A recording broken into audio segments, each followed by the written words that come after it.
ndodh që të moshuarit, sidomos ata që me vitet mund të kenë humbur edhe partnerin. Të dashurohen sërish? Po, patjetër.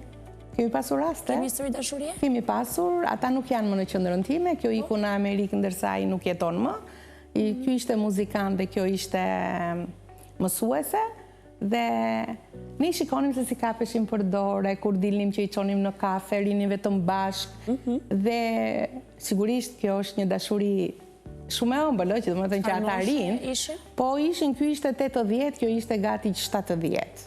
Por kemi pasur dhe 2 demenca të tjerë që dhe neve gjithmonë habiteshim, thoshim, po çfarë kuptojnë këto? Ai nuk i njeh fëmijët, aman, sa ta shikonte atë dhe ngrihej kështu, kur i vinte dhe i ulej afër. Kemi të së fundmi prap 2 që pëlqejnë shumë dhe rinë bashkë aty, bëjnë muhabet, me thënë edhe e kërkojnë njëri tjetrin me sy.